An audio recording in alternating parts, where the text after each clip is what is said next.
Podcast, your home for all wrestling, everything wrestling. Look who we have here. The gang is all here. Oh, It's been a while. it's been a long time, fellas. Yeah, A no, long it's time. I'll just leave it at that. It's been a while, but we back. We here. Yeah, we had a little hiatus for a bit, yeah. A little hiatus, much needed hiatus for all of us, but glad to be back though. We did record one episode, but we got to work on editing it. It is an interview that we did. Yeah, well, we'll go back to what we've been doing in the time missed per se. Yeah, Soto grew his hair out. I grew my beard out. Henry got a new crib. He just did the whole background. Like, you don't got a piano no more. No piano. He's got the what do you got? Yeah, it's like fading in the background. The little office thing. Yeah. You have office, office, dining room, and living room all in one. That's crazy. So we got to step our shit up before I'm behind. We got the same backdrop for years. So let's get right to it. It's been a while, but let's a lot has gone down in the past couple of weeks. So let's catch up with what we got. What just went down. The last couple of months since we last did an episode. Yeah, but we'll leave it for weeks. For the in betweens. So let's get right into it, shall we? Yeah, it's been a lot has happened. So we'll stick with last week. Obviously, a new King of the Ring and Queen of the Ring were crowned. Right, Cody Rhodes defeats Randy Orton. Jade Cargill defeats Asuka. Right. Did you like the selections? Was the right deal every week for both? I think it was pretty predictable. Because of for storyline purposes, because now with Cody, it's like, all right, you run it back with John Cena, right, at SummerSlam, and that's the big picture here, right? And then with Jade Cargill, it's like, all right, you're gonna go against Tiffany Stratton, which makes sense, right? Naomi, who's Money in the Bank, is lurking. A triple threat possibility. Is lurking. Who knows? I don't think it's triple threat. I think what's going to happen is I think eventually it's going to be a triple threat, but not with Tiffany Stratton. I think Jade defeats Tiffany Stratton. Oh, Bianca. Yeah, I mean we still haven't found closure between. She's been on the shelf. Yeah, she's Tiffany Stratton. I mean, I'm sorry, Jade Cargill, Naomi, and Bianca. Right. I think Bianca and Naomi now have beef. Right. And we haven't seen Bianca because of injury, but Naomi is the money, the Money in the Bank winner, right? Mm-hmm. She could cash in on Jade. Bianca comes back, and you can set up that triple threat match, finishing or finalizing that storyline. The other scenario I saw is somebody, I don't remember their name. It was on X, and it was interesting. They said that they think that Naomi is going to cash in at Evolution. And she's going to make it a triple threat match, and she's going to win. And then it's going to be Jade versus Naomi at SummerSlam for the championship, where Jade wins. That's a possibility. I think if they rush it, if they rush the storyline or like they rush the finish, then yeah, that makes a lot of sense. I think it depends on what they want to do. Do they want to take their time with it? Do they want to make this go 4 or 5 months?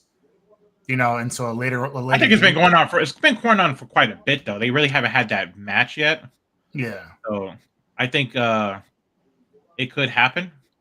Now, I know obviously Naomi and Jade are fighting each other as well in the no holds bar match. So that's going to be interesting to see who wins that match.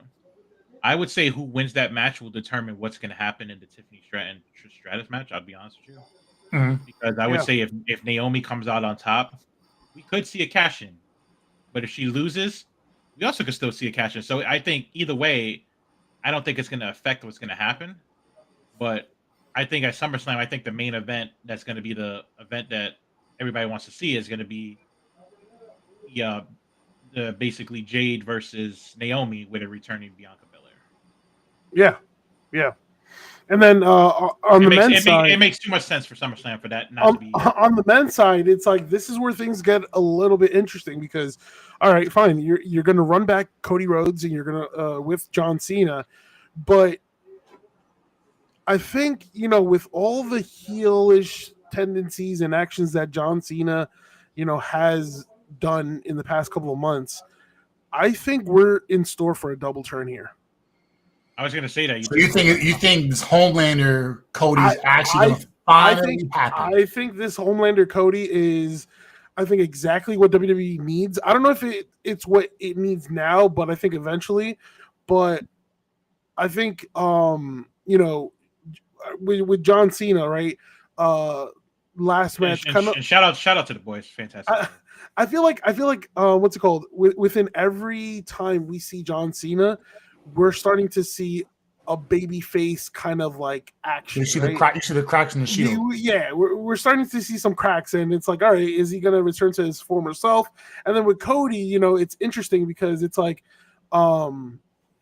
he's finally going to sell his soul to The Rock, and The Rock's going to do basically.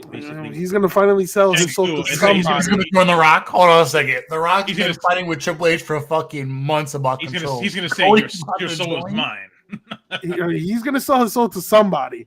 And obviously there was a recent interview, right, about his character and direction. It's like, all right, that kind of raised some eyebrows because it's like, all right, final stretch, I think is what he said. Yeah, and for him to change his character at this point, it makes a lot of sense. I wouldn't mind a heel turn for Cody. But then the babyface turn back again, and whenever they decide to do that, would be really, really big. But he's been trying to be clean for the longest. He could have won dirty at Mania and chose not to. And then you see just heel his tendencies, and now he won, essentially, quote unquote, won dirty against Orton. So it's like, so if they move Cody to heel, does that make Orton the top face or a tweener on SmackDown, or is it going to be the rumored of Soto's boy? We know who I'm talking about, Soto, of the rumored big push that he's going to be getting, Aleister Black. Who? Don't go there. They've been talking about a big push for him. Brother, who he was gone forever. Who did he beat up at the end of the show? Just don't go there. I'm just saying, who did he beat at the end of the show? I don't know. Listen, I think it's no. I listen nothing. You went and attacked America's sweetheart, R-Truth. I'm sorry, Ronald Killings. And you think that's gonna be enough for you to just, great, we took our Ron Killings. All right, let's shoot this guy to the moon. It's all right, man. Yeah. No, I think it's just about how he conducts himself backstage, his creative booking, everything that he's been doing right. So I think that's if Drew McIntyre carried for years and can't get a push, but Drew's going to be more of a heel. Drew's more of a heel. They're not. I don't think they're going to. I think they have to fix a couple of things because it's like, if Cody, all right, let's say if Cody goes that route, the lack of a top baby face is very questionable on the SmackDown side because it's like, okay, obviously Drew coming back, Drew is a heel, right? Then you have Aleister Black and the rumors, right, and the reports of him possibly getting a big push. But right now he's been acting kind of like heel, right? And he's on that collision course with Damian Priest. Then you have Randy Orton, which I thought Randy Orton was going to turn heel any day now. And then, especially after King of the Ring, where he had the opportunity to punt kick Cody, and he decided not to. So he should have done it anyways. And then, obviously, you look at body language and facial reaction. It's like, all right, maybe the possibility of them turning Orton is a reality, right? So then, I think it's too predictable at this point. I just think it works best if there's a double turn. Well, yeah, because then you start seeing back into the number one babyface. Push Karrion Kross and call it a day. What more does that man need? If they push Aleister Black before Karrion Kross, somebody's sleeping with somebody. Let's just put it that way.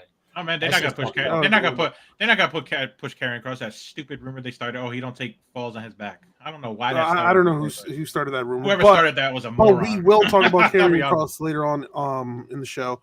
Terrible. Yeah, yes, I agree. But let's go over Monday Night Raw, right? And the fact that the Judgment Day are dripped with gold. So they defeated. The Judgment Day defeated the New Day, capturing the World Tag Team Champions. Ooh, the New Day. Listen, all right. They fumbled that completely. Like, it was- Let's start off with It was so absolutely. dirt. They absolutely fumbled that because it's like Absolutely. they had no plans for them. They turned him heel, I guess, for nothing because even though that heel turn was epic, they just didn't capitalize with with what they had going on. They sort of killed their momentum. It did. So then now you have Dom as IC champ, and then now you have Roxanne Perez and Raquel as your women's tag team champions. But I see. So I like what they did here. And a lot of people are like, wait, why did the New Day like lose their championship? Well, one, they just weren't utilized properly. I think on a weekly basis, we saw them. We saw them as cameos week after week after week with Grayson Waller, and it was a bum. It was just not. There was nothing there for them, right? Two, I just think that they did this to prolong this storyline. I think. Speaking of people they're doing nothing with, there's Grayson Waller was another one. Yeah. So I think the Liv injury really like messed up a lot of plans because I thought she had a rumored match. It's supposed to be Liv Morgan versus Nikki Bella, and then eventually lead to a tag team. No, it was gonna be. I think it was gonna be a tag team match. Liv and Raquel against the Bellas at Evolution 2. So I'm not sure what's going to happen with Nikki Bella. I think she's somehow, going to, end up competing at Evolution 2. But obviously, for Liv, she's going to be out for some time.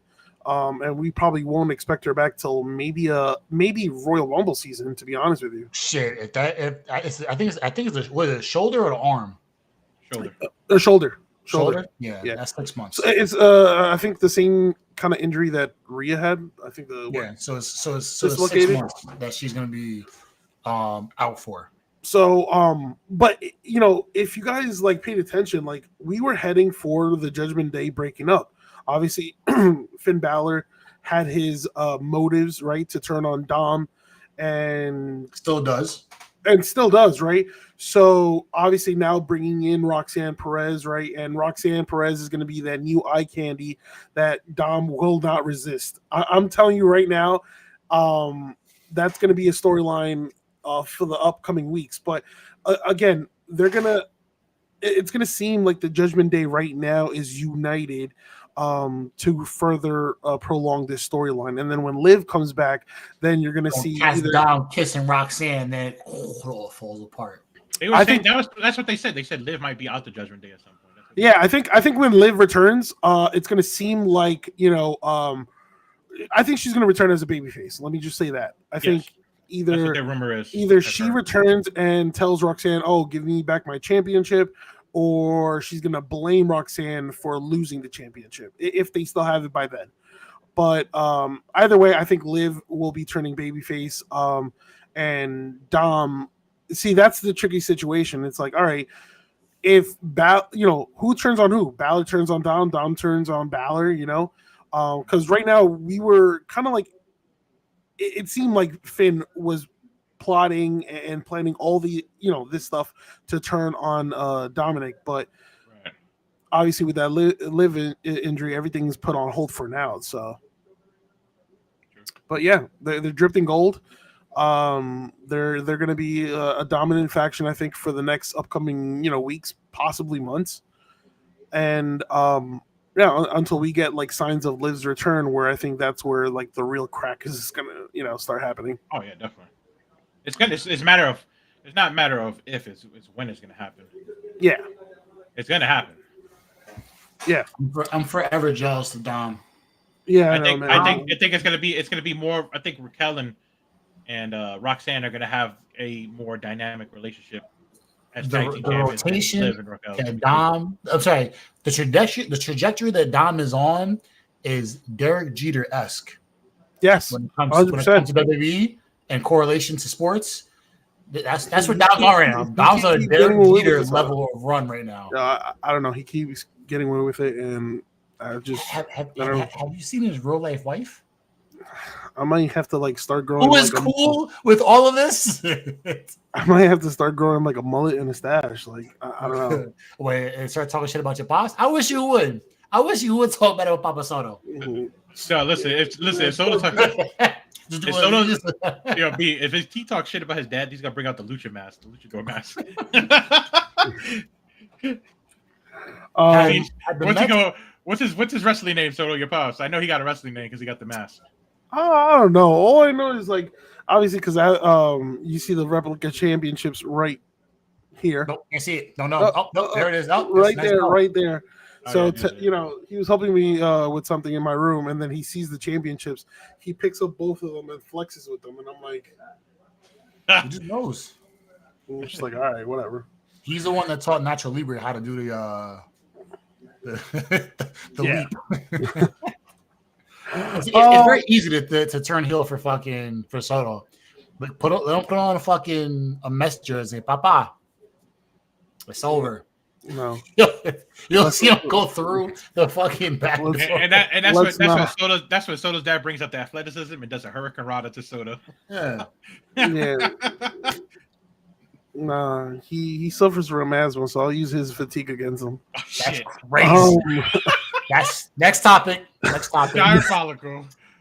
So next topic is Plan B. That's crazy. What a vehicle right there. He said, I already got the plan. He said, I'm like, it's already Speaking of Plan B, let's go on ahead. So, So what is Plans B that's being lined up by Seth Rollins? All right, or Paul Heyman doing it. Before Braun Breaker's match, Braun Breaker and Bronson Reed's match with Sami Zayn and Penta, Paul Heyman revealed that Rollins is currently on a jet and perfecting Plan B. So that got a lot of people, thinking, all right, what exactly is Plan B?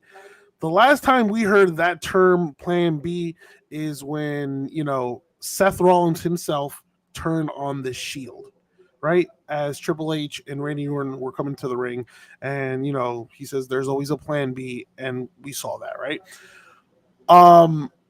So what is Seth's Plan B? Honestly, guys, I feel like we're in store for a heel turn, a major heel turn. So I think I tweeted it out right after that. All right, what are the options of the heel turn, right? So, in my opinion, I had Sami Zayn.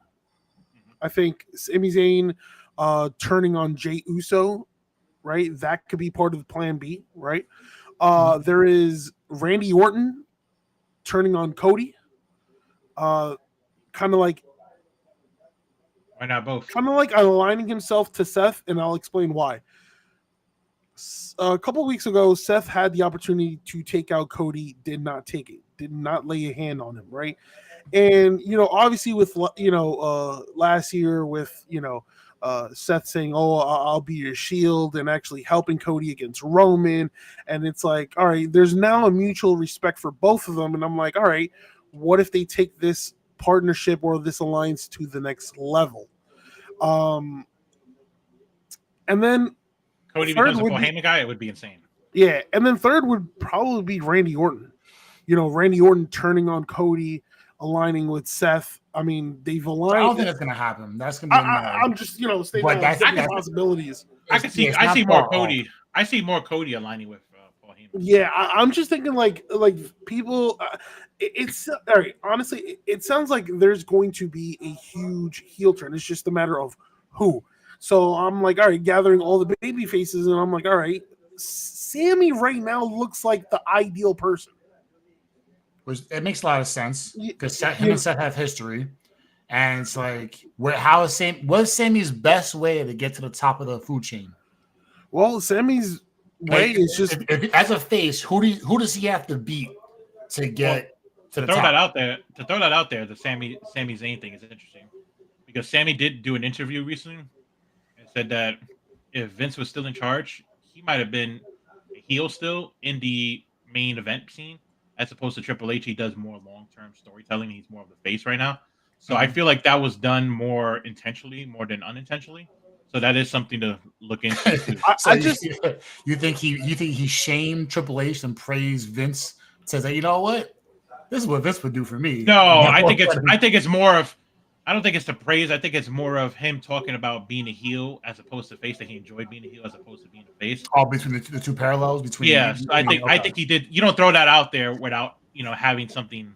Yeah, I think with this situation, it's a little bit tricky because I over the past couple of weeks and months we've been teased, right, with Sammy possibly, joining the dark side, right?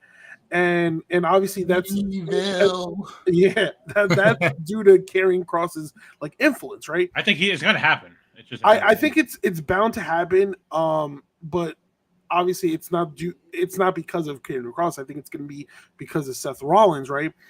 And I think I see a scenario, and let me know if I'm wrong. I think by next year, I'll give it 1 year. I think Sami Zayn becomes world champion.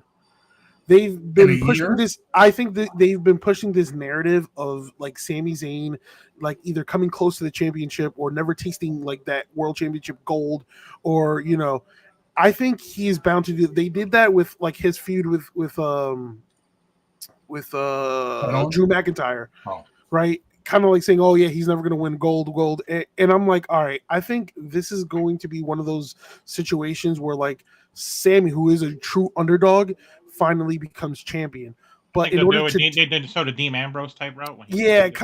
But in order to do this, right, I think he aligns with Seth, right, and then Seth obviously becomes world champion, and then Seth, either Sammy wins the Rumble, or wins like a contenders match, whether it's Elimination Chamber or whatever the case may be, turns back over, and then it's him against Seth for the world championship. I see a possibility, them doing that route. So based with this new faction, right, and Seth being the face, and Heyman's being the puppet master in a way, right, and then Bronson is the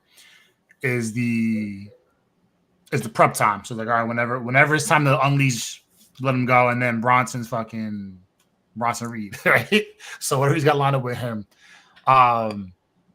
is this the new version of Evolution? Remember how Triple H pretty much had Ric Flair do the game planning and then just building both Batista and Orton? Yeah, I think so. I think when it comes to Seth's like a true, now just saying, new version of Evolution, like an actual, like, this is the new age version. No, I think so. I think to finally cement this group, they just need one more guy. Yeah, which would be Sammy Uso. And it could be Sammy, right? Or it could be somebody from NXT. There have been rumors of, Ethan Page probably getting that call up, right? I think he's been there for like 6 months now. I'm waiting on it. I think he would be perfect for the group. Perfect. I think it's gonna be somebody we least expect. Then it's Ricky Saints. So I mean, there's two guys there that you can. I think both. He talks about the future. So we got to think about who's the future of coming up. It has to be one of those two. Yeah, it makes sense. It's crazy. Like, just thinking about those theories. Like, I always tell myself, a lot of times when I have the theories, I always fade myself. I'm like, nah, that's not gonna happen. But then every time I fade myself, it happens. Like, even when I sports betting parlays, that's the same thing. Every time I'm like, yeah, I got the 2-man that's gonna hit. I'm like, nah, that's not gonna hit. Then later on, I find out it fucking hit. Like today, for instance. Yeah, and to be honest with you, I wouldn't be surprised if it's gonna be one of those. I think this is the next group to be dripped in all gold. I mean, you saw Bronson Reed and Braun Breaker. Now they have a mashup theme together. Tag team. To be completely honest, them as a tag team, it works. Obviously, Braun will stand out, and he's going to eventually get his like individual singles run. But I see them going after the tag titles soon. Them becoming tag champs. You could have the newcomer go after like one of the mid card titles, like the IC So or the US I'm title, whatever really they want. I'm really excited to see what's next, and hopefully this upcoming Monday Night Raw we get more insight as to what actually is Seth's plan B. Are we getting a draft? A WWE draft? Did they mention anything about that? I think they're due for one. I think sometime this year maybe. Yeah. They should do it after the whole Cena thing. Yeah. Because we're gonna say now, oh, Cena's got to pick a place. He's been rotating between both. Yeah. Because one year they'll be like, oh, you got to pick your champs first, and then it's like, oh no, champs could be any other. Or they go to one place only. I think Henry made a point a while ago. He was like, remember that one year Cena got drafted to Raw, and then like 2 hours later. He goes, we have a trade. And John Cena's in SmackDown. I'm like, he just drafted a Raw. He does a SmackDown the next night. What the fuck is going on? Yeah, I mean, I'd like Soto's theory. That's why I said I always fade myself on that, because I thought about that. It being like somebody that's up and coming is going to be probably the last member for the faction. It just makes sense, especially since Seth Rollins talks about the future of wrestling, the future of the industry. Why not get the future of the men's division? Or even, hell, what if it's not to one person? What if it's a woman that joins? Yeah, I mean, with Seth's idea of the future, I mean, one can imagine it could be a call-up, I will say this now. If it is a woman, the wrestling world is going to riot if it's not Becky. I mean, if it is a woman, 100% it's Becky. If it's not Becky, they're going to riot. They're going crazy. Well, she's heel. Your wife. You fucking suck as a husband. It's like, oh, chill out. It's not that big of a deal. Yeah. Let's shift our attention real quick to NXT, in which, again, all eyes are on Trick Williams and the TNA World Championship. So now Trick Williams is set to defend the world title against Joe Hendry and Santana. Now, I don't know about you guys. He's not here. Who? You said his name. Oh. He's supposed to appear. I mean, he is, right? He's not here. Listen, all right. Forgive me, but I think Henry's gonna lose. I'm gonna be sick. I think a lot of people could agree with me, or a lot of people could disagree with me. I think Soto's going with the Puerto Rican bias. Here we go. Joe Hendry is a little overrated. So who's winning the match? 100% Santana. Stand up. I told you, B. I just said it. I know I rock with it, but I'm not gonna rock with the Joe Hendry bias. Why? I mean, I would see the championship needs to be back. Listen, I think what Joe Hendry has going for him right now is obviously his theme song, his entrance, and whatnot, and his promos. But I don't know, I'm trying to analyze it a little bit more, and it's something about him. That? When you said the entrance, I was like this. It is a little stale. It's getting stale, and listen, I might get some heat for it, but I feel like with Santana, now that he's gotten this, so he'll turn incoming. 100%. I think both Santana and Joe Hendry both get another shot at the title. No, I think it's going to be Santana too. Just the way they're booking him, it makes sense.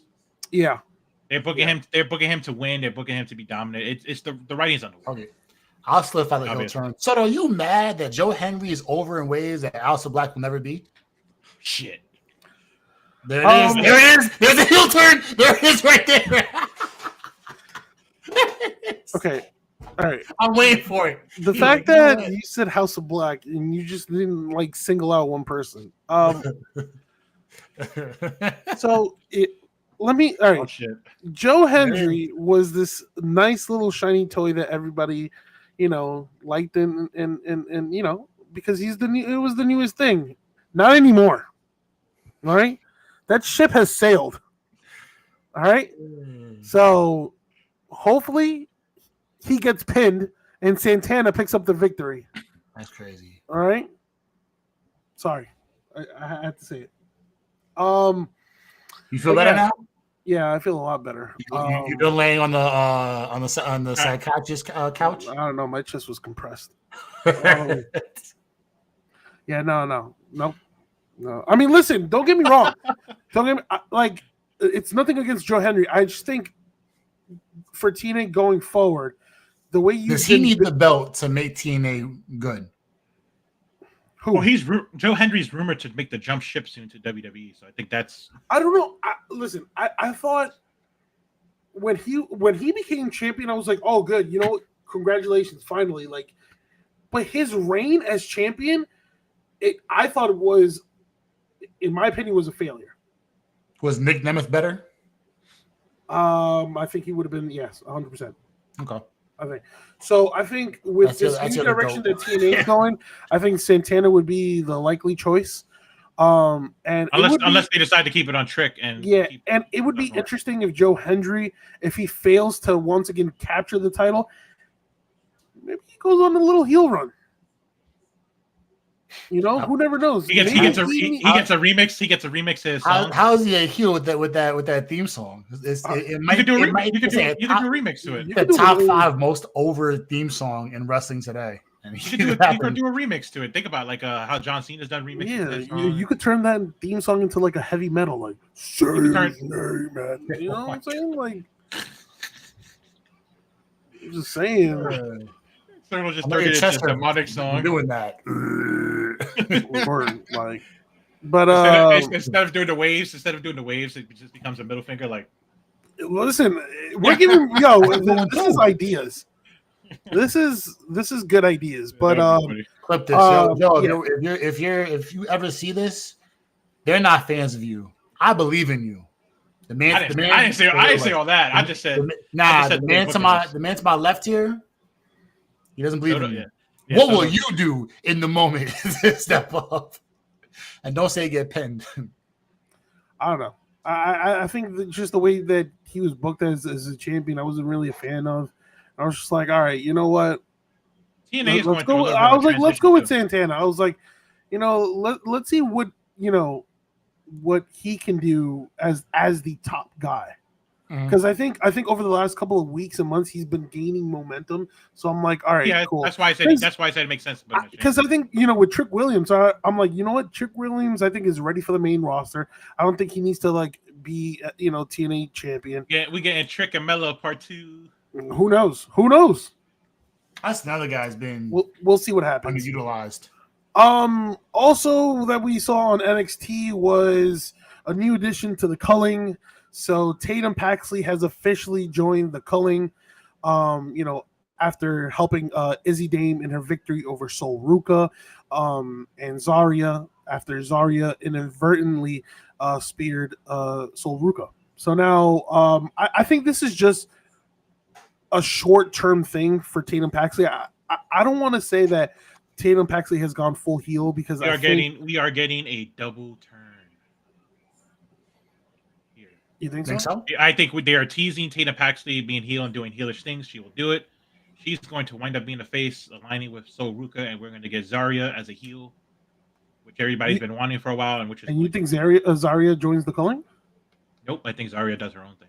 Okay. Yeah, no, I think, listen. So my baby gets her ass beat again? That's crazy. Listen, I think we're going to get Tatum. Tatum needs a main roster run. Yeah. Any role she's been in, she's been fantastic. Exactly. I think Tatum Paxley is super talented. That, like you just said, any storyline that she's like in, it immediately becomes interesting, right? I'm gonna compare her to the main roster, honestly. Like, it's crazy to say, but like everybody shits on Ron Killings, aka R-Truth. Oh, he's been a comedy character, but R-Truth has adopted to any role with anything he's ever been given on the roster. It could be shit and he turned it into gold. Yeah. So she is the same way. She could be given anything and turned it into gold. And that's why that's valuable to have on the roster. Mm-hmm. So if they have her with him, it's gonna be in the main roster. When you speak of Ron Killings, I gotta look at the numbers. There's so many. He is a 40-time world champ. Just so you know. Speaking of Ron Killings, R-Truth, K Quick, anything you want to find his name. 40-something time. No, but I'm just talking about like in terms of creative. Like they should have brought back the hardcore title. They try to be cute, and that 24/7 title was ass, and he made that into the number one point for weeks. he's doing now the serious route. R-Truth, just like I said, the range of his character is insane. Like he can do comedy, he could be heel comedy, he could be heel serious. You remember when he had Little And Jim? he could rap. Yeah, And he was I negative. You know, think it's crazy. yeah, I think with Tina Paxley, like you said, she can adapt to any role given. We're So gonna I get think we're gonna get a double turn. yeah, I think 2000%. Izzy. It's only a matter of time. I think with Izzy and the Culling to turn their backs on Tatum Paxley. In regards to Zarya, I was a big fan of Zarya when they signed her to NXT. I thought she's going to be dominant, Yeah. and we've seen bits and pieces of that dominance, but she needs to be one of those dominant heel individuals, right? Correct, and that's why I said when she went in her title match where she did that thing to help Yeah, Soul out and she got knocked out that was the start of the cracks. right. I think so. And I know everybody is like shipping this whole Zaruka thing, but I think Zarya being that dominant, force, heel force, I think that's what was expected when she first signed to NXT. I'm gonna throw this out there. I think that. Zarya is gonna take the title off Ruka at some point. Yeah, and I think what's gonna happen is Ruka is gonna go to the main roster. I think that's what's gonna happen next. Yeah, I think she's pretty much done everything she's needed to do on NXT. Yeah. She didn't need to win the world championship. She could win that on the main roster. But I'm saying when she goes to the main roster, it's just gonna be another fantastic addition to whatever brand she's on. But it's gonna be a double turn. They're gonna have Tatum act like a heel for a couple weeks, and then eventually they're gonna start teasing that she might be second guessing joining, and then she's gonna align herself with Ruka, and then we're gonna get obviously the fracture of Zaruka right there, and it's gonna be Zarya turning heel, which everybody's been wanting her to do because they basically compared her to basically call her mini Rhea Ripley. So yeah, fair enough. Next, we have a new number one contender has emerged for the NXT Championship. So for those who didn't tune into NXT, Yoshiki Inamura defeated Jasper Troy in a number one contenders match. So now Inamura will face NXT champion Obafemi at the Great American Bash. To be honest with you guys, I don't see Obafemi losing here. Let's just get that out of the way. But for Troy, again, somebody who looked pretty impressive against Obafemi, right? Somebody who's brand new to the NXT roster, right? Yeah. It seems like he's going into a collision course with Javon Evans. So that's going to be a pretty interesting match, a powerhouse like Troy against, a high flyer like Javon Evans. I think, yeah, I'm definitely looking forward to that match. So really quick. So Solo spoke about Joe Henry having a lackluster at best title run, right? Okay. So look in totality, what defines a good title reign? It was like, quality matches, consistently competing for the belt. Do you include making other wrestlers look good as well, like building talent? Yeah. So absolutely. Do you think Obafemi is absolutely on a run right now? He's on probably the best run out of anybody. I think Obafemi has had a very, very successful title run. And it not just comes with his entrance, right? His aura, right? That a lot of people connects with, right? His promos, it sounds like he's a dominant person, right? And even with his wrestling like skills, like the fact that he was able to pick this like really, really quick, right? And have big meaningful matches. And in those meaningful matches, right, he's looked like this all-time great, right? Like this powerful, human being. But he's also taking bumps that and there's been spots where like, oh my god, like Obafemi might actually lose here, right? But he always comes out on top. So he makes the other talent look good as well. I think this has been a very I'd say like it has that like Asuka-esque Asuka made the entire division now look good. Like she started everything with all that. It's been one of those like dominant reigns, to be honest. So if Oba loses the belt, he loses it where? It's Evans? I was thinking about that. I'm like, I think Javon Evans is a person that could surprise and shock the world, and and beat Obafemi. David versus David versus Goliath matchup. Yeah, kind of like one of those things. And You get that. You get it's basically like the high flyer ish Rey Mysterio defeated like Batista and Undertaker. And we've seen that match, and but I think he's one name. I think you can't really forget about Ricky Saints. Listen, mean, he's there. Javon Evans put on a hell of a match at Randy Orton. I mean, to be honest with you, even like Jasper Troy, like a lot of people thought in the middle of that match, I'm like, oh shit, is he really gonna beat Obafemi? Jasper Troy's a beast. Yeah, so it's hard to tell. I think one of those three names. I'm trying to think what else. Who else can? We can talk about it later, Dave. I just want to put that out there. I was like, you think in comparison to other champions, even in WWE now, but we're in NXT, so I'm talking about NXT. Yeah. That as good as he is as a performer, mic work, quality matches, do you think the impact of him making the entire NXT roster better under his reign has to be included? That's what I said. I was like, he's not losing now, but is this going to be a legitimate match? It's going to look really good, smoke and mirrors and all that, even though Obafemi is going to win it. And he'll be winning consistently until Evans or Jasper Troy and everybody else. Yeah. Or, to be honest with you, real quick before we go to the next topic, I think it could be somebody that nobody's expecting due to an interference by Dark State. I feel like something like that could happen, and that's like the only way Oba loses his championship, because everybody who's versed or who have faced Oba has hit him with his finisher, and he always kicks out. So I feel like it's gonna take something drastic to really keep Oba down on the mat. Yeah, that is true. Shifting to SmackDown, we have the return of Drew McIntyre.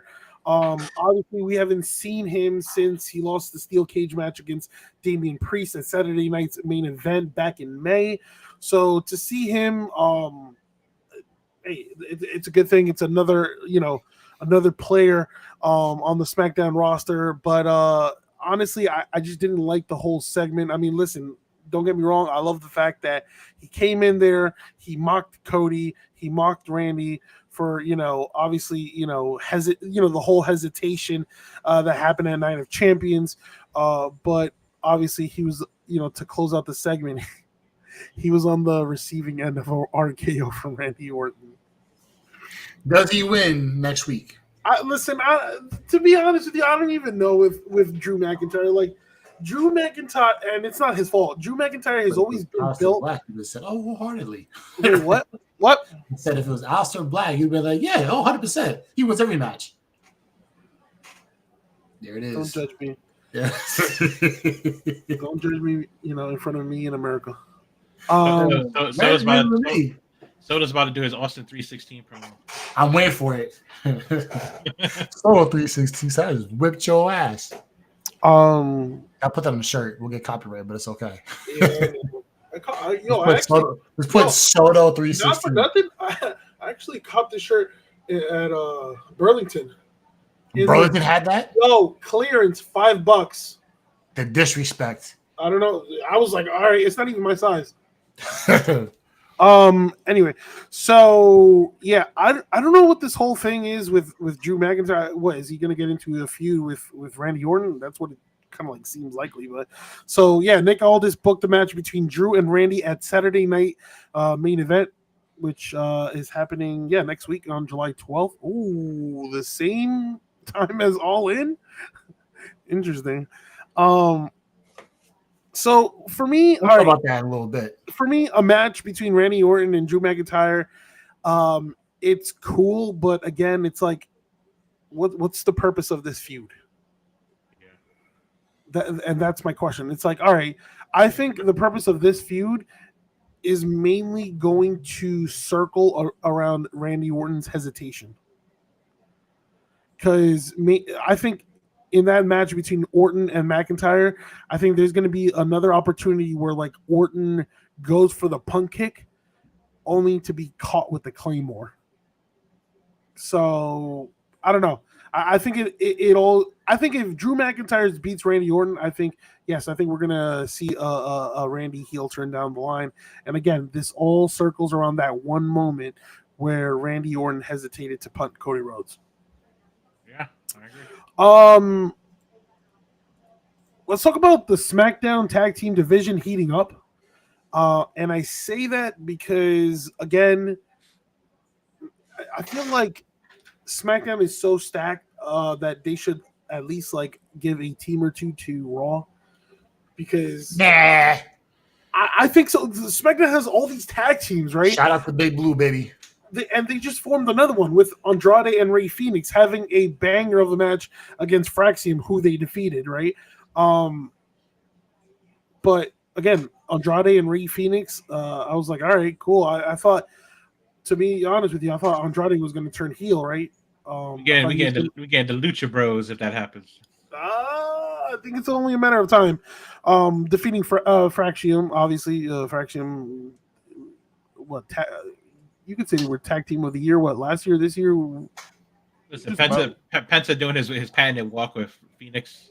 Yeah, and then you have the Wyatt Six, right, moving closer to the tag team titles as they as a group defeated one member of each tag team. So they defeated everybody.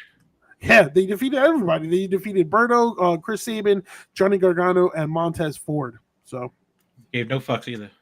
Yeah. So the Street Profits, they better watch their back. Well, your Street Profits better watch their back.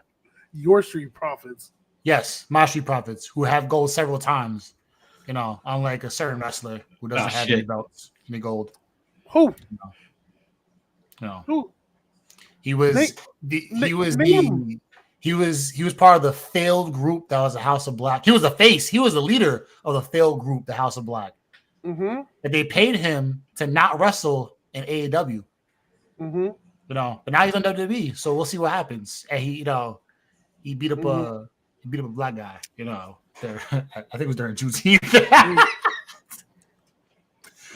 Call me when Montez Ford or his other tag team partner wins a singles championship.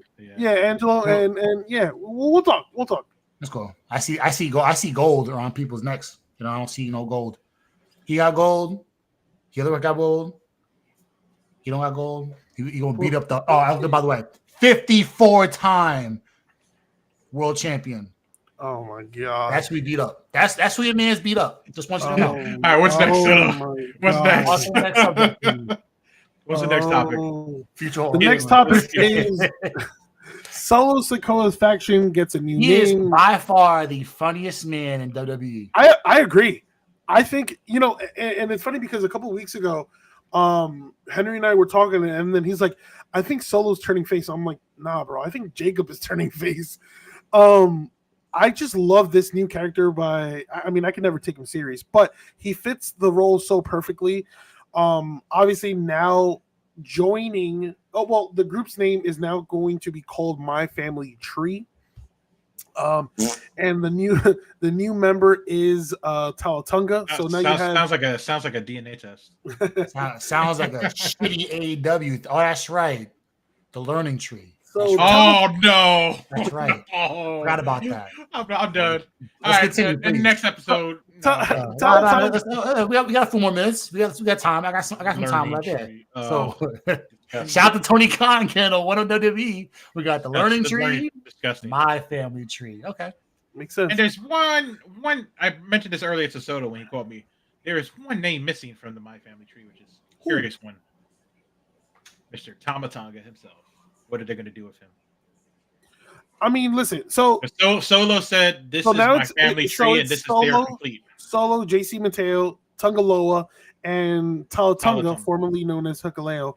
And then you just mentioned is who? Tama, right? So we haven't seen Tama. Obviously, he's been injured, but he's a wild card right now because when he returns, I automatically think he's going to join My Family Tree, and then somehow WWE gets Zila. Don't forget though, WWE also signed another member too. They just have the youngest, like the youngest, like 16. They also have Lance Nohi too, so don't forget. Oh yeah, that's right. He's been injured too, so that's why he hasn't done anything. But they have him as well. So didn't they sign another one that's like an NIL deal or something like that? I don't know. I have to check. They might have. Yeah, I feel there's like two or three more that are like in the waiting. I know Zilla's with Booker T right now, but he'll be like, and it's only a matter of time till Zilla joins WWE. To be honest with you, yes, he's a rally of wrestling Booker T. And I honestly like that backstage interaction on SmackDown where like Fatu needed a tag team partner and like Jimmy came out the cut. It's like, yeah, so I like that. So, but even with that, like you're planning a reunion with the Usos too. Yeah, that's like we're going to get a Bloodline Civil War Part 2 at like it's gonna lead to that. You had a small like inkling of okay, yeah. Well, do you think Paul Heyman gets involved in that at some point again? No. I think Paul strictly sticks with Seth at this point. Okay. I think Paul's running out of time. I think he's gonna ride this out with Seth, and then when it's all after this, I think he leaves altogether. Yeah. He's done everything possible. There's nothing left. Yeah. He was gonna leave Seth with Braun, and then Braun's gonna have his stuff, and then you're gonna move Braun to the next guy, and the next guy. Like you already tied. You know, the only thing that's left for Heyman to do is to two options: go to AEW to go hang out with Big Show. Actually, three things: go pull RVD out of wherever he's at with those fucking 6 porn star wives he has, and go back to wrestling. Or three, call a certain somebody who's been dealing with lawsuits and tell, yo, it's time for you to come back to WWE, my boy. So until one of those three things happen, I think he rides out with Seth and then leaves and actually formally retires. Yeah, he's already in the Hall of Fame, so it's like, what more do you have left? Yeah. Shifting now, real quick to AEW. No, actually, before we do that, Evolution 2 updated card. So, for those who didn't tune into SmackDown, we saw the returning and lovely Trish Stratus accepting Tiffany Stratton's challenge. So it's going to be Stratton versus Stratus for the WWE Women's title. As mentioned on Monday Night Raw, and it has become official, Women's World Title match, Io Sky versus Rhea Ripley. For the WWE NXT Women's Title match, I think a match that there's going to be a lot of eyes on. JC Jane defends against Jordan Grace, and the beauty of this match is that the winner of this match goes on to TNA Slammiversary for a title versus title match against Masha. So Masha Slamovich. I think the heavy favorite goes to Jordan Grace with her history with TNA. To go back, yeah, it makes a lot of sense. Yeah, I think, yeah. But who knows? I mean, listen, I would love to see Masha as a double champ too. I think TNA needs more out of this partnership. Then we have the WWE Women's Tag Team title match, Raquel Rodriguez and her new partner, Roxanne Perez, against 4 teams. So we know that one of the teams is Charlotte Flair and Alexa Bliss, and we have to find out who is the tag team from Raw and who is the tag team from NXT. I think from either way, do they run the gauntlet and clean house? Yeah, they win. They win 100%. Okay. Moving forward. Then a no holds bar match, Naomi versus Jade Cargill. Love that. And then there will be a battle royal, and the winner gets the women's world title match at Clash in Paris. So who's confirmed with that so far? So I think the one name obviously confirmed is Stephanie Vaquer, who is the favorite, and a collision course with her and Rhea Ripley. If she happens to beat Io Sky, I think it will feed generations. That's Henry's favorite female wrestler right now, Io Sky. Io the GOAT. So I don't know what. There's just so many possibilities they're going to go. Are we just going to vote for the obvious and say it's Soto's future? Okay. Now here's why are you so loud for it? No. Here's something that I kind of got a little excited for, because you remember now as we transition into AEW, but you remember with everything happening with Mariah May that she was unhappy, and Mariah wins in spite. Mariah, AEW? no, Mariah was quietly let go, and then Yeah, all of a sudden she appeared on NXT TV. like 3 weeks later. Now, Blake Monroe. could Britt Baker do the same thing? Well, so It's it's not that I want to say it's been quiet per se. I think she's been very adamant, and it's not. I want to say that like it's a. I think it's a her thing. I think she's the problem in AEW because she complains about creative control, direction, which as Henry could write a book for how many times he's spoken on how shitty AEW creative is, how like the direction every wrestler is. I probably could. Yeah. Am I right? Or am I wrong? How much can you write about how nasty creative is for AEW? It hasn't gotten any better. I mean, I'll be honest with you. He'll be nice about it. It's been shit, but I'll disagree. I'll disagree respectfully. Okay. No, in terms of storytelling, it's still the same. Okay. In terms of feuds, they have potential, but in terms of storytelling, it's still the same, bro. So there's no long term ramifications. There's no long term push. Think about it like this: what is the long term plans for Mercedes and everybody else? There's just so many things that are going on right now. True. In AEW, so we don't know. I'm not saying the feuds are not bangers because the feuds that they have, the wrestlers they pair together, A1. But the storytelling has been the main critique for me for all these years. Storytelling. So Britt Baker has her complaints about creative this, creative that, so on and so forth. But if you read the tea leaves about everybody else, nobody likes her in AEW. I mean, like her community. The whole division itself is just like, yeah, we don't really care for Britt Baker. We're on to other things now. We're on to whoever, Mercedes Moné we're cool with. So Britt Baker is basically Tessa Blanchard in TNA. Yeah, like she's grown to have a Tessa Blanchard. Nobody liked her, like, which is kind of weird. So I'm talking about in terms of liking her. So I'm not talking about in terms of wrestling and. The locker rooms wasn't. They're not. Britt Baker didn't say anything horrible. Like obviously the rumor. I think with Britt Baker it's just like there's no plans for her. Yeah, and she's not being utilized. It's as simple as that. I think last year, the women's division was run through Toni Storm. This year, it seems like it's being run through Mercedes Moné, and everybody else is just like, all right, whatever. So I think they have so many talented wrestlers in AEW. They're not doing anything with. Like that's why I know you made the Facebook thing, but they have Camille who they signed. They done absolutely jack shit with her. You're absolutely right. Deonna Purrazzo. Hold on. Deonna Purrazzo. You mean Mercedes Moné's bodyguard? Yep. Deonna Purrazzo, another one. Done absolutely. Athena. She's been champion for God knows how many times. What have they done with her? Yeah, this is true. Who else? I'm trying to think of names. Megan Bain. They brought her in to be a star, and she's been relegated to tag teams and doing anything. Nothing. Chris Statlander. Who else? They have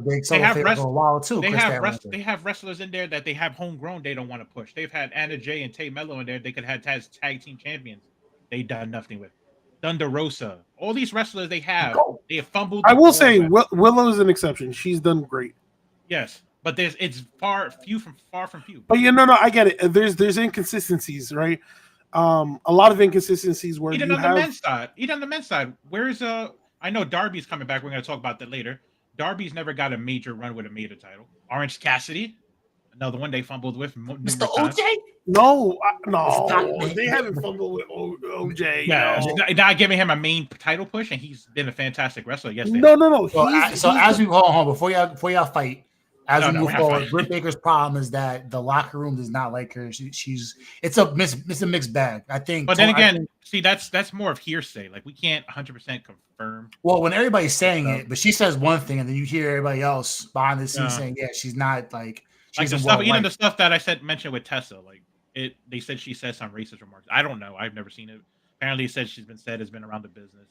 Like when she was hurt, everybody was happy that Britt Baker wasn't not that she was hurt, but when like that Britt Baker was away from the locker room, that it was in a better place, and now it's just not the same. I guess in a sense, Britt Baker's probably strong-headed. She probably knows what she wants and what her worth is, and she wants to have. So she's more than welcome. Now she comes back. That's cool. You know, does her husband come back as well? I don't think so. I think he'll be there for a long haul. Who? They broke up. Oh, they broke. Well, tough shit. Now she's really out the door. Adam Cole and Britt Baker broke up a year ago, I think, right? Like a year ago, right, Soto? Yeah, it's been a while. I just think, you know, I here's the thing. I think I'm cool film of that too. Crazy. What it is with Britt Baker is like she's realized that she is no longer that person to carry that division, even though she can be. It's like she's been. At first, she was doing wonders. You know, she's been in AEW since day one. And she backpacked the division for a long time. Yeah, exactly. In AEW's early days, she really did backpack that division, right? But then along the way, it's like, all right, Toni Storm started making headlines. Then Britt Baker got injured, and then you bring in Mercedes, and then it seems like whatever match Mercedes in, oh yeah, let's attach a belt on Mercedes. I mean, it's. You mean Mercedes Hogan? They call her now. Oh, and when you do that match how dare you? How dare you, Henry? Mercedes that's what they're calling. That's what they're calling her. That's what they're calling her. You see them? Do I pull up the Booker T meme? We don't do that. Look. I'm not calling her that, but I've seen the memes online where they have her with the do-rag on and the whole. She may not beat the allegations. Yes, you're right. But how dare you? How fucking dare you pull that card? Look, going back, I don't think that's true, but I think that they need to figure out what they're doing with their division. I'm talking about in terms of the division. She's a fantastic. No. I'm just. You may be right. They just have no idea what they're doing. No, it's okay. It's I don't want you to say it, but it's true. Before we go on to the next topic, I think you want to say yes. I agree. No. I think she's heavily protected. Heavily protected because when she lost one of her like many titles, she didn't even get pinned. It was a triple threat match, and she wasn't the one who got pinned. Hogan. So of course you want to move. What was that, Henry? Hogan. Wow. I'm just saying. Don't say that shit, Henry. But you're right. But I mean, listen. To be honest with you, it's unfortunate. I see why the fans are saying it though. Like when Hulk Hogan was in WCW, he was heavily protected. I'm not saying Mercedes and Hulk Hogan are the same person because to me, I don't care about Hulk Hogan. I don't care. No. I'm talking about as a person. Mercedes is a better person than Hulk Hogan. No. But no. Say that. I don't care. I wouldn't call her that, but there is similarities as you just mentioned. Look, the allegations will forever be tied. Deonna Purrazzo just came out. Like I think she was just interviewed. Forgive me. I'm not sure where I recently. And she said that she doesn't have the creative pull that Mercedes. Yeah, she doesn't have the creative input that Mercedes does because of the position that Mercedes is in. So of course Mercedes gonna like put in her input and be like, oh yeah, I'm gonna go over or if I'm losing one of these championships, I'm not the one to ironclad contract. The Big Show contract. Remember the Big Show gimmick they had? We had the ironclad contract where he couldn't get fired and he could always be the title match. Yeah, he has the Big Show. She has the Big Show. You know where he got that from? NWO. You know who told him that? Hulk Hogan. Moving on. Allegations. Moving on. But a top AEW star is expected to return to the company. Darby Allin, with All In right around the corner, expect him to return anytime soon. He completed his quest. Where's he coming from? Mount Everest? Mount Everest, right? Which is the reason why he's been out of AEW TV for all of 20. He hasn't shown up for all of 2025. He hasn't shown up for all of 2025. Yeah, just stay away, bro. You have a good time doing side quests. Just keep doing side quests. You bury like the rest of them. Yeah, it's been. Wait, has it been a year? It's been a year. Oh my god, it has been a year because I think his final match was Sting's retirement match at Revolution, which was back in March, and then he was supposed to climb Mount Everest in 2024. However, Oh no! He fought Jay White in the Big Business episode, and then broke his foot, and then that's why they delayed the Mount Everest thing. Okay. But anyway, Darby Allin should be returning soon, and on his quest to continuing his feud, maybe with the Death Riders, because that's the last time we saw him, when the Death Riders kind of like threw him like right under like staircase, I think it was, or something like that. Then speaking of AEW All In, right? Here is their updated lineup. For the AEW Women's World Championship, you have Timeless Tony Storms versus Mercedes Moné. You know who's winning that, right? I thought one of you was going to say Hogan, so that's why I'm laughing. No, it's okay. No, we don't speak about it. We just know it's happening. AEW World Championship match: Jon Moxley versus Hangman Adam We know who's winning the Mercedes Timeless Tony Storm match. Oh yeah, we know who's winning that. And she's not a real American. She doesn't fight for Hangman's gonna win this one. I think it's time. Who knows? Yeah, I mean, Moxley versus Hangman in a Texas death match. We listen. There's some similarities because it's like Moxley keeping the championship hostage. I think we got Hangman and Mercedes Moné. Okay. Yeah. Then you have the winner takes all match for AEW Continental Championship and AEW International Championship. Okada versus Kenny Omega. Let's go Omega.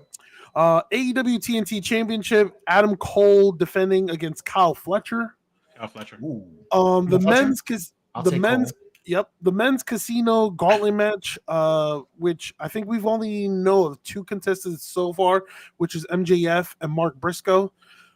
MJF. Who knows? Darby could be a surprise entrant in the casino. He's probably going to one of the pillars. He's gonna go face to face with MJF. Yeah. The women's casino gauntlet match, again, contestants TBD, even though I'm probably going to announce one who might be in just a bit. And the AEW World Tag Team Champions, the Hurt Syndicate, Bobby Lashley and Shelton Benjamin versus Jet Speed, Mike Bailey, and Kevin Knight versus the Patriarchy in Christian Cage and Nick Wayne. So, solid card. Hold on. Where's my guy? The best wrestler who can't speak. What's his name? He's talented, man. He's high flyer, great ring work. Got a hot wife that left WWE too. You forget all the talent in AEW when they go there. They go there to die. Like who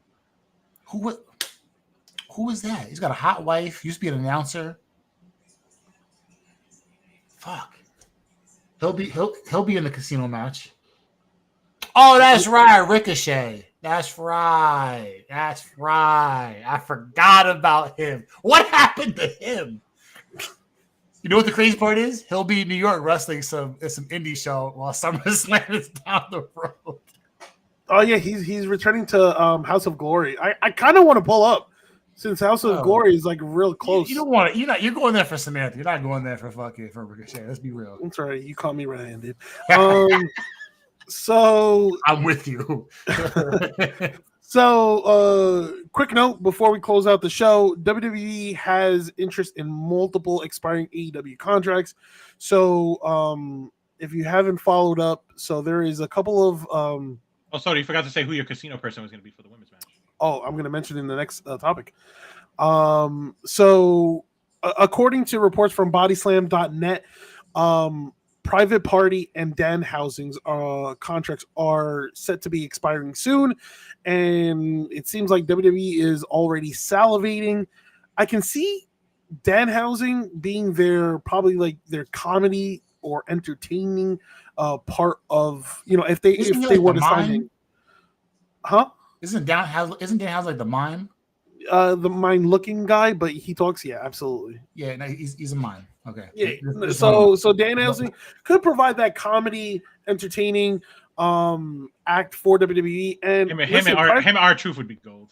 Yeah, Private Party. Out If WWE Just bring if somebody- Santino with those to him to Santino and R-Truth comedy. Yeah. Oh dear Lord. Pure cinema.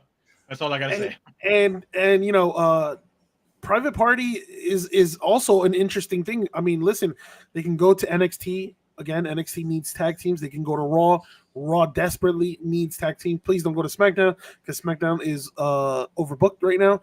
So I mean that would be a good get, for WWE if they're able to obtain Private Party. And now other key AEW contracts that are expiring. Are Renee Paquette, but I feel like she'll definitely re-sign with AEW. As long as Moxley's there, she's not going anywhere. Yeah. And Matt Menard and Angelo Parker, they're also expiring. Oh, and Chris Jericho at the end of the year. So I think that's going to be a name that people are going to. Jericho comes back for retirement. So you know what he could do? He could join My Family Tree and fuck that shit up too. Does he come? Does he come back? Does he resign with AEW since he's been there since day one, or does he, go to the competition and rejoin WWE? Bring him back, chop down the fucking family tree and burn the roots. And he brings back the list. Yes, you just made the list.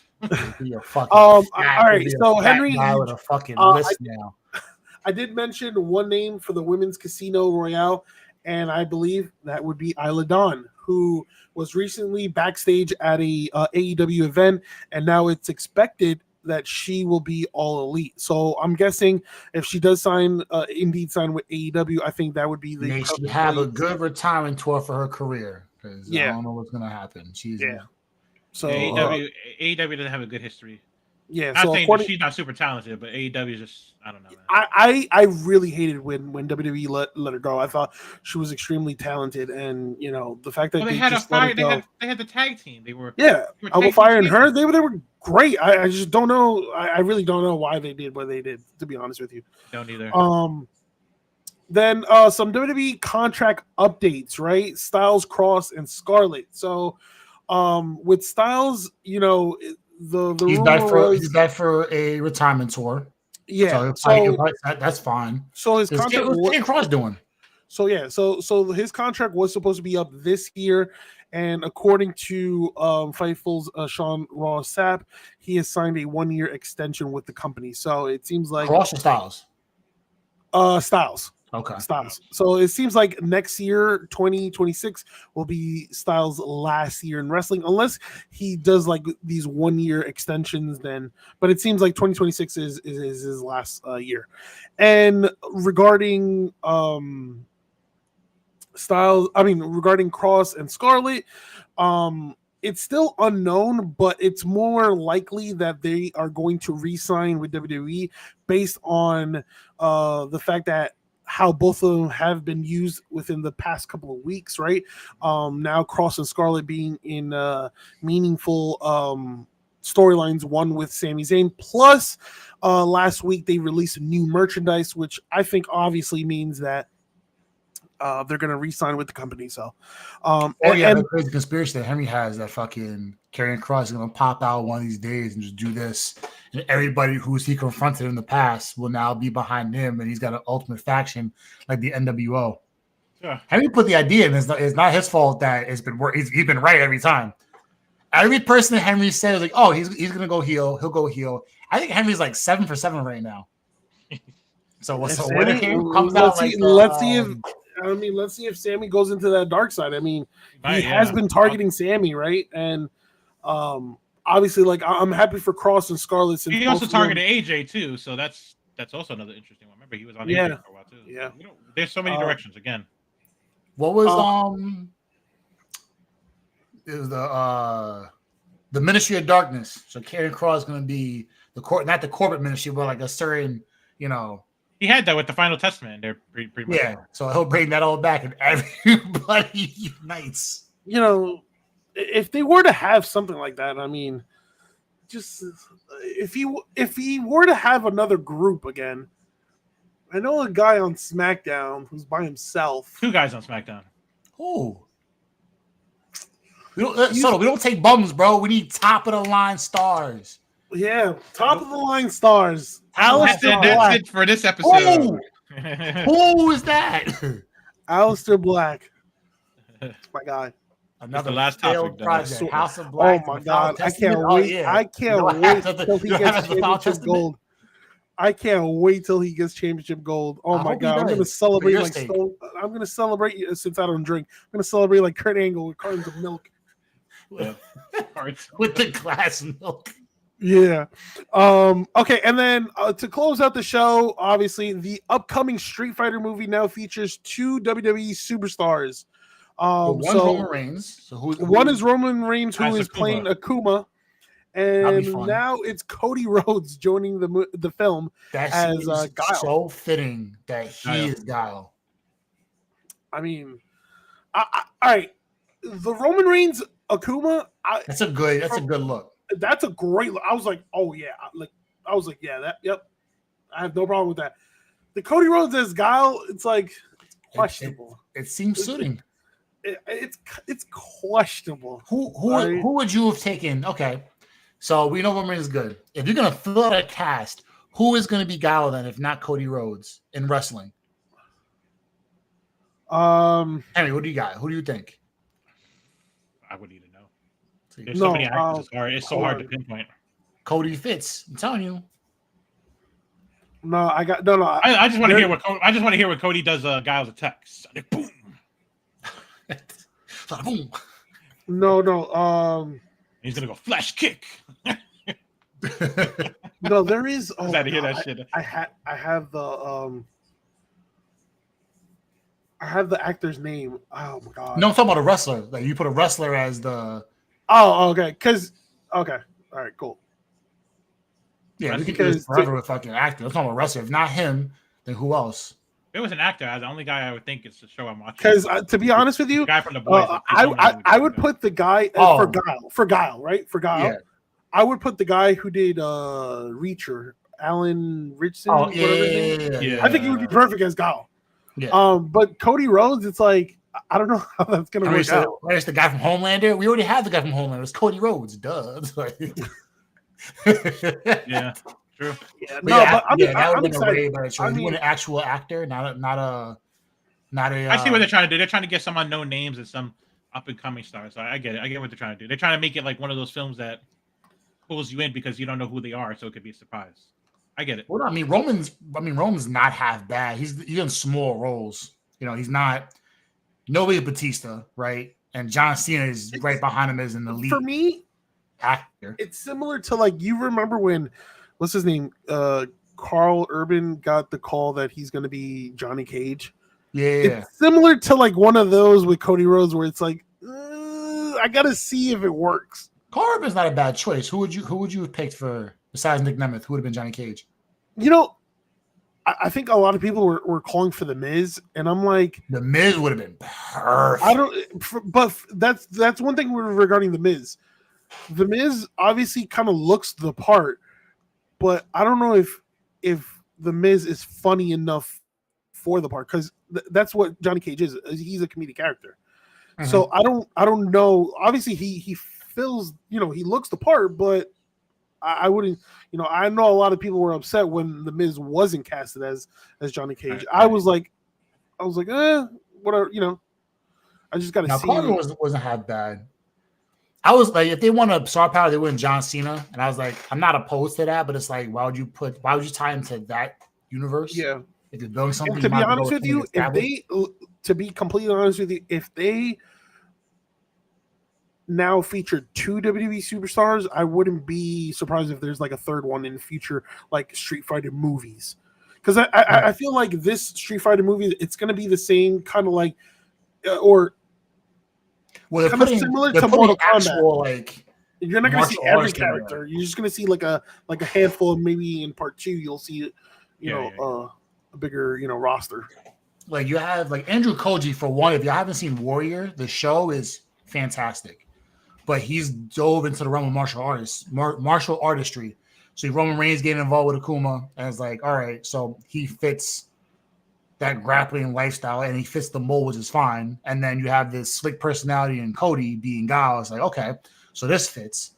So it's also tough when you're doing movies live actions or video games, it's really hard to really pinpoint a good cast. Like they've been trying to cast fucking Gears of War for the longest, and they had like 4 fucking wrestlers that were gonna be those characters. John Cena was supposed to be Baird. They said Bobby Lashley was supposed to be Cole. They said The Rock was gonna be. They just couldn't never get anything. It's coming back as a series on Netflix in a couple years. They're doing a series now instead of a movie. That's probably easier. But you're pinning like a whole bunch of different like entertainers in there, and it's like, you're trying to create a mold for somebody that it's not going to be suitable. Batista's going to be Marcus. They just got to do it. He's been petitioning for a long time to do so. You look at everybody else, is like, damn, like you put them into that, it's like, damn, now he's got to do that for the longest period of time, and then it's what it is. Like with Street Fighter, what was the Street Fighter 1? How many characters? It was 12 or 16 characters. The Street Fighter, the first Street Fighter, the game. One that came out like in the 90, what was it, 94? Early 90s, yeah. Let me look this up. It was 1, 3 characters. 12. So Ryu, Ken, Sagat, Retsu, it was Joe, Mike, Lee, Jen, Birdie, Elo, Adon. Yeah, it was about like 15. Yeah, so 12. So it became 12. You had the 3 unlockables to make it 15. Yeah, because it was Guile. You got to plug in. You got to grow to that. Yeah, it was Guile, Chun-Li, Ken, Cammy, Ryu, Balrog, Blanca, Thunderhawk, Honda, Bison, Zangief, DJ Vega, Saga. And good animation. But yeah, so you gotta line those characters up, and if the movie flops, then you gotta somehow find a way to add more characters. I think it's like 24 characters in total you can work with a Street Fighter. So it's like, you're putting these guys in, so if it hits, I think it's gonna hit regardless because of Street Fighter. Like Mortal Kombat, like you couldn't beat the original 90s. Even the second one sucked, but we all love the second one. You know what's crazy about that? Even the second one, which was, I still enjoyed it. Annihilation was ass, but if you watch it, the movie was half bad. It was just a good movie to watch. Like, it's gonna be the same thing. Mortal Kombat was the same thing. And then if you didn't watch Mortal Kombat, like, oh, this shit was whack. I didn't watch it, and then you watched it on like Netflix or whatever. Actually wasn't half bad. And spoiler alert, like early testings for Mortal Kombat 2 say that it's really, really good. So like the fight scenes and the fact that it has way more characters in it. So I'm definitely looking forward to that. Yeah. So but the first was a part 1, so it kind of broke even. Okay, we're doing a part 2. So they're gonna invest that much to do so. Now you do the Street Fighter is like, if this flops, which it may or may not flop because you don't know what the rest of the characters are looking like, do you invest to put like another movie so you have like a part 2 to it? Yeah. So I guess they're trying to stay low cheap wise and go with 2 wrestlers. They maybe have more wrestlers involved. Yeah. So who knows? Yeah, I feel like they just went with people who like look the part. Now it's Cody all about now. Like Gal a lot. If you put him in I think Roman as Akuma was like a gold mine. Yeah. So I think now it's just, can they act the part? Yeah.